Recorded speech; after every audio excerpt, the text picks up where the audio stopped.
let's go to page 23. We've got the scenario where you've got a really profitable, well-run clinic. It's making 100k plus in profit and paying you a good wage. So you're making 100k. You yourself as as the owner/slash practitioner, and you're also returning 100k profit. It's under management. It's looking good. You think, yeah, I think I can do this. I can do this a few times over, and I'm going to replicate to accelerate. What's the best advice you could offer me if I was in that situation on how not to do it? What would be the critical areas you could see what I could possibly make in that situation? What most business owners I know, and of course I'm going on personal experience watching people do this, do when they get a business going well here and they're really busy in it, but they're kind of making it work and it's returning. And right, I open clinic number 2, and they go and open clinic number 2, and they basically spend half the time here, half the time there, and they work twice as hard to achieve similar results. And they manage. You can do it. You don't have much fun, but you can do it. There's an argument to say open 3 or 6 at once. If you open 2, you can pretty much divide your time. 3 you can't. 6 you definitely can't. So what else? What do you need to rely on instead? Staff, systems, and replication. Right? So if you just try and replicate yourself from a position where you haven't got the right foundation and systems and things going, little cracks will become gaping chasms when you're under pressure. Just really be conscious of that. So I wouldn't advise anyone to do that. In fact, many times I've talked people out of running a second business until they get the first one working well. So whether you're going to franchise it or replicate by 6 and own them all yourself, the processes of getting this system down pat are pretty much the same at this point. Right? And arguably a franchise is going to be far more saleable if you can say, look, I've got 5 of these things going, or 3 of them, or even 2. There's a few of them going and they're well systemised, they run well, there's an operations manual that makes the whole thing tick like clockwork, and they all return X amount per annum. Now you've got something that has got some franchisable market value. So let's look then at page 24. We've got basically the systems you need, things to systemise. You may be doubling up from what Alex has just done for you here, but I'll go through it quickly. And then there's a key thing you need to systemise. Let's call your current clinic your flagship. For the sake of argument, you're now the flagship, which others will be based upon. So you want to get your client attraction and marketing down pat, so that you can replicate it and transplant that marketing system into another community, into another market. Now we've got an enrolment system. So that's the scripting and the techniques and the tools via which you turn a patient into a client. That includes, whatever signs you use on the clinic wall, whatever scripting you use, whatever testing procedures you go through. And ideally that's turned into a training system, which could be on video, it could be a live workshop, it could be a workbook, or it could just be a checklist, but it's got training involved. Your signature system and treatment protocol, wellness plans, whatever packages you sell become and how you monitor them and deliver those and on-sell them becomes down pat, replicable. 2 or 3 senior practitioners, preferably 3. 3 is a better number in business because one's always difficult because if they hit by a bus or decide to leave, you're stuck and your whole business falls apart. You've got to go back into it yourself. If you have 2 and one of them goes, you kind of halve things, but 3, you've got 3-legged stool stands up on its own. Now the reason I say 3 is that this is what I reckon, and I'm happy to take everyone else's thoughts on this, but this is what I would say is the easiest way to replicate is that you have 3 senior practitioners going here.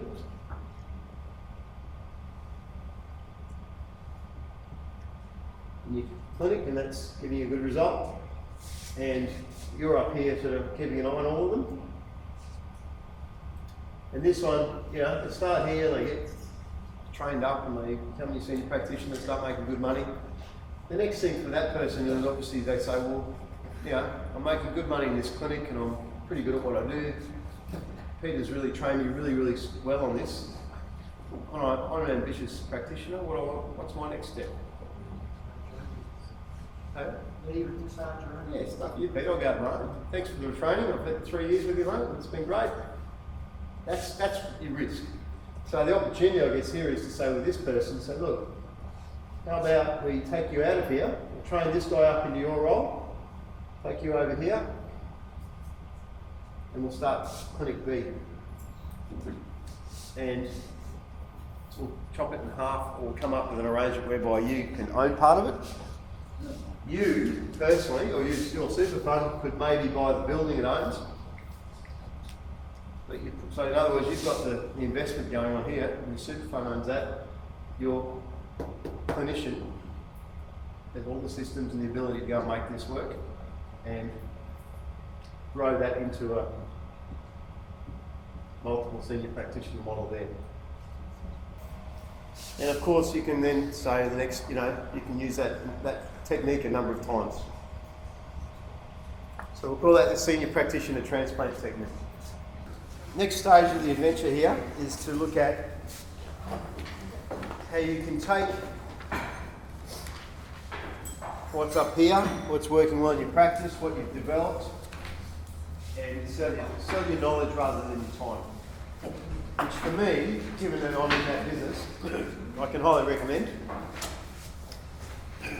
for a number of reasons. One of which is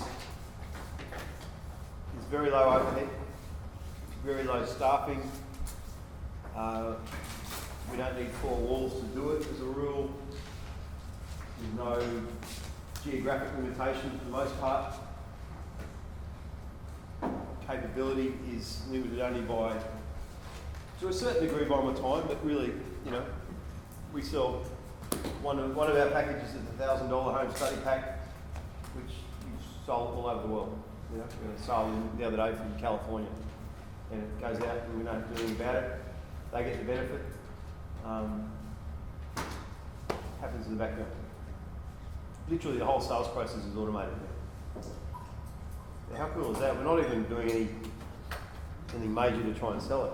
It's just set up and sort of every now and then we do a blog post. Sale drifts in. Oh, that's cool.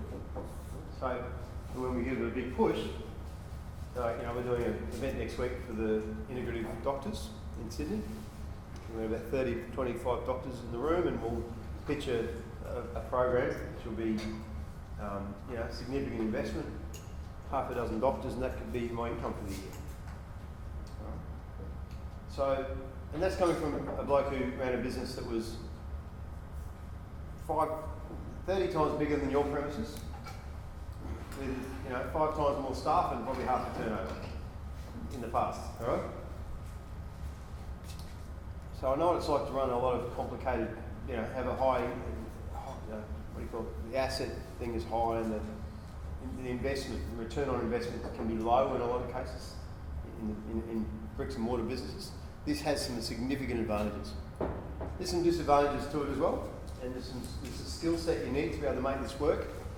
The good news on that, for most of you guys, you're at a position where you not only have the product or the IP that's saleable, and all of you have that, I can tell you now, each of you, possibly with the exception of you guys, you're not only a few months away from it because you're starting off, but each of you have something which fits the bill here. And you also have the ability to enrol people and sell it and deliver it, even though you may not realise that yet. You have that ability because you're doing it in your current practice. So let's look at an example. This is how long, Brad? About 15 minutes, you reckon? Yes. Right. Okay. So I had a physio practice, I think at that stage probably, I've had it for 23 years and it would have been about 5 years ago I went to Adam. So, about 18 years I'd had a physio practice in Stamford, just west of Brisbane. And while it was successful, it required my work. It required me working in it probably 50 hours a week, something like that. Very, very intensive work for me. My husband is involved in the business as well, but he's always, he's a lot older than I am, so he's always sort of just what he could manage, which wasn't a lot. So I was sort of driving the force behind practice, and it was very successful, but I couldn't sort of even work on the business. I had to work in it the whole time. And it's a very common scenario, I know now, but didn't realise it was as common actually as it was, and until I met up with Adam and all of the who he works with, because we're all very like-minded, I guess, and we come from similar backgrounds. What happened was I actually had an accident at the end of 2007, whereby I was in hospital for a couple of weeks, wasn't able to move, and to cut a very long story short, I ended up writing a book called Actively Aging. And the reason I wrote the book was because I do exercise classes in my spare time, sort of pro bono stuff, as well as in a gym. And those people who benefited from those exercises, they benefited so much that I decided that if 30 people could do so well with these exercises, and they're all people who were over 70 in fact, then I thought there must be thousands of others around Australia who could do the same. So I wrote a book, and then I had 8,000 printed, being that I had somebody very involved in sort of supporting me, and she was going to launch it through a website, and it was going to be an international launch. We were going to sell through Amazon. It was basically built it up to be a huge thing. And then just after the initial launch, she had a nervous breakdown and disappeared off the scene. So I was left with 8,000 books, or probably 7,500 books by this stage, and I had to sell them, and I had no sort of easy way to do that. So got a letter through from Adam about how to improve your practice. So really I wasn't really thinking about the book a lot at this stage, but it was more about how I could improve my practice, because I at this stage wasn't working in it. And it was going down quite quickly because, I had the injury. I had a dislocated hip. That's what the injury was. I did it while I was treating a patient. And my practice wasn't doing too well. So I went to see Adam at one of those evening seminars. I went to one of those and was quite inspired by his delivery. And I signed up and ended up going to him. And it was really just... It was more about the practice, as I said, not so much about the book. But Adam said this book is more than just a book, it's actually a program. And so he helped me develop it into a program. And I wrote a program then for physios who now all over Australia work with this program. And then, again, to try and cut a long story short, it's now developed into something else called Actively Living, which is a much bigger program covering all age groups and all health conditions. And now I'm writing courses on nutrition for physios. So, circumstances forced a hand, right? So again, assuming, we all make assumptions everything will be fine. She made that assumption if she was wrong. Circumstances forced a hand, she went and then said, well, I can't practice as such. I'll run exercise classes in my clinic for old people, over 70s, over 55 and over above. So it's gentle on her body, she could do it, she charged money, and it was quite a successful little sort of side business within the business, servicing the current clients, right? What did she do next? Wrote a book about it, right? Which was kind of a how-to manual as much as a book. Then she did a DVD and she did book 2, so it's kind of a full-on package of info for the consumer. Her vision at that point was everyone's going to rush to Amazon and buy this book for $50 and go home and do the exercises on their own, and I'll make a lot of money and won't have to do anything for it, which didn't happen. Right? She ended up with 7,500 books in the garage. So that's when I met her, and she said, what do I do with all these books? I want to sell my books, I said, forget about the books, let's build a system that the book is an introductory part of. And just to clarify, what we did first was pitch so she went and wrote the 4-week course, and we created a training system to show other physios how to do what? To run this little side business in their own practice. So it was, I can't remember exact numbers, but it was around about make an extra $600 a week by running these little classes and helping your elderly patients improve their life. In the spare room you've got at the physio practice, or any spare space you have. So we sold that opportunity via a seminar, got up in front of a whole bunch of other physios, and we put about 30 physios in the room and and we packaged that up and sold it at $3,000 as a training system and business in a box. And we sold about 10, I think. No, it was about 30 grand result for the night. So she was pretty happy. Suddenly, she was trying to sell books for $50 and it sold about 200. Suddenly she made $30,000 on a product that just, her delivery cost was minimal. Okay? We worked with those guys as a pilot group. This is part of the process we put you through. The pilot group achieved what? What did the pilot group give her back? Social Proof, testimonial, you know. I did it in my practice. Here's 10 people doing it in their practice. Why can't you do it in yours? And what are they doing? Well, they're making an extra $600 a week, servicing their clients better, giving them, you know, getting their patients, going from 2 visits or 3 visits when they're sick to 2 visits a week for the rest of their lives when they're well, because they love it so much. So you see what I'm. So there's no excess marketing, there's no cost of delivery. Just a physio could do this stuff. And as we said, then we stacked up the offer, because now we had social proof. We said, look, for $3 grand, these guys have made this. You know, they've created $600 a week worth of passive income effectively, or recurring income. It's not passive, it's recurring, and it's highly leveraged. The profit margin on these classes was a lot higher than doing one-to-one sessions, right? And so then we said, okay, why don't we include the flat screen TV and a video player and some more manuals on how to get it going, and I think we did a training weekend as well. And what do you reckon we sold the next one for? 5,000. Hey?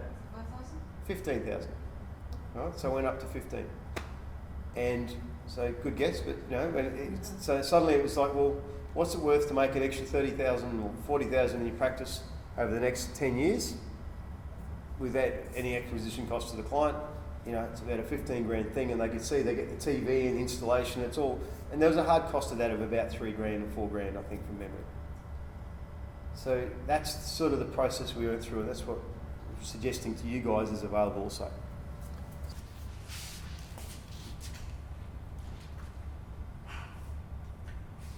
It's what?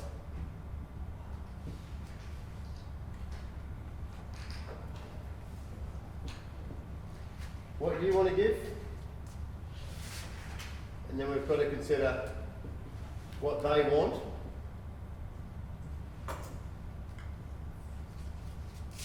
That's what you sell them. In other words, just because they say, I want this, I want that, so what? You've got to have your needs met first, both in terms of your current clinic and in this model we're now designing.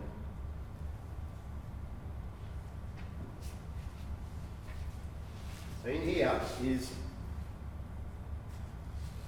what you offer. Put some criteria around your lifestyle, insofar as we're now going into the phase of designing a selling our knowledge business. Okay, so again, just play with this. If you're not ready to do this right now, that's quite okay. But play with it as if you're about to. What would be an ideal thing? So in other words, you have to be a bit inventive. But what would be the price point, and how many customers do you want to deal with a year?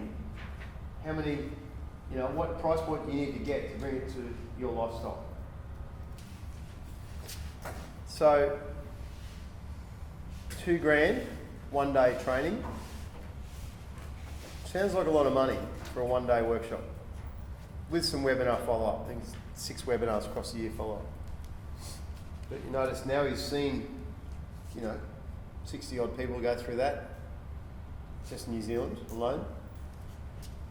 The next step is what? What did you hear him say? Australia, yeah. And in terms of a product offering, what's the next? Say again? Actually, he said the West Island. The West Island, yeah. So what's the next offering? He's going to offer the same thing in Australia, but then he talked about this group of people who want more. What's he going to offer them? When we talk about a done-for-you system, so he's got systems running in his clinic.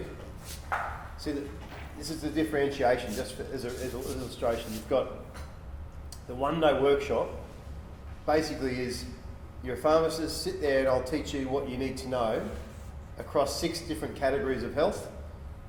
In terms of, I'll teach you which supplements get sold with which health condition. In other words, if you sell stuff, stuff to keep your blood pressure, Lipitor or whatever, your cholesterol, then you also need coenzyme Q10 and fish oil. And he explains that in depth, right? So a couple of hours on each topic, across 6 topics. So it empowers the pharmacist with the ability to do what he does behind the counter, across the key 6 categories, which make up, over 50% of his business. The next level is, okay, he's got 2 clinics, you heard him say, and he's getting some robust systems in place and software and so on to support keeping the clients connected to the clinic, communicating with them regularly, doing mail outs, point of sale videos to educate the clients, scripts, brochures, so on. He's got a whole half a dozen things that make up a system within the shop. And he's doing that across 2 shops because he can't do both himself. So the system needs to do it for him. Therefore, when that's ready to go and it's boxed up, what's that worth to a pharmacist? Right? And that's probably going to be $50,000-$60,000, I would suspect. It's kind of from our discussions, probably around there. And there'll be a little bit of cost of delivery, but it becomes a question of what's it worth to the consumer to use this information. See, $2,000 for a day's workshop for a pharmacist. Is it expensive? Well, it probably is compared to other workshops, isn't it? Maybe, or roughly the same. But this one gives you $1,000 a month across 6 categories on average return. So your first month you made your money back, your first week you make your money back. This is the Ridgway method. This is a guy, this is another physio I've worked with, one of the first guys I've ever worked with. And what he's done is, I pushed him to take on the Ridgway method, which is his signature system, okay? And it's kind of the original one. He said, what am I going to call it? I said, well, your name's Ridgway, call it the Ridgway method, personalise it. He said, I can't possibly, and he agonised, as you did, Alex, can't do that. And he did it, and before long, he's proud as punch of it, and it's become a kind of a household name in physio, if you like. So Ridgway method, based on him, and how it started was he was ready to get out of physio, and we coached him, and I kept asking him the question, well, what's wrong with physio? And he said, look, because I only charge $50 a consult, and I really should be charging 5 times that. I said, well, what do you need to do different to achieve 5 times that outcome in terms of the fee? And he answered that question quite thoroughly by inventing a whole system of treatment to justify the new fee, in short, all right, over a number of months. What's his system of treatment achieve for a practitioner? It's any other physio could follow his system and go from $50 a treatment to $250 a treatment. That's what it offered. Obviously, there's a whole bunch of voodoo and magic they can do to you, that you can deliver as a practitioner as well. There's genuine value in it, but from a business perspective, that was the promise. Why is it a good idea to be trained by him? Because what we did was we said, not just here's the training system, but here's the fee schedule to go with it. Where did the fee schedule come from? Do you reckon? I made it up. Okay? But the reason I made it up, it was completely arbitrary, but I made it up because, we made it up, I shouldn't say we did. Physios needed an external, someone telling them how to do it. We recognise that was part of the culture. Sorry to all the physios watching, but seemed to be, if there was an external pricing guideline they could follow, they would do it without question. If they had to do it themselves, they'd panic. Or, can't do that, everyone else would look at me, blah, blah, blah. Well, there's a schedule, just follow that. Oh, okay. So we gave them that. And we said, okay, level 3 physio is this, or level 3 Ridgway method, level 2, level 1, different fee every time. So it became, very simply, a way for physios to increase their fee, get better results, and feel confident doing so. But now, to his credit, he's gone and said, you know, you're looking for a RM physiotherapist. So if you're a punter, you can go and find someone. If you're a practitioner, earn more, work less, more consistent results, discover your true worth. Started selling at $2,000, I think, $2,500. I'm not sure what it's worth now, but he's got hundreds of people all over the country on it. Feeling page 32, particularly the exercise here, which is what are the benefits versus drawbacks of the business model as far as you see it? You know, one of the drawbacks may well be, I've already got a busy practice, do I really need this headache? Completely valid. What are the benefits? Well, it's highly leveraged income and might be a whole lot easier than what I'm currently doing, possibly. Secondly is what IP do you currently have that could possibly be of value to others, whether it's other people being the public or other practitioners or other professionals. And then what are you doing that creates replicable value or results that can be of benefit to other clinics where they can use it. So I want you to identify what it is you're doing that has got that replicable aspect. And then tomorrow I'm going to show you how to monetize that, market it, deliver it.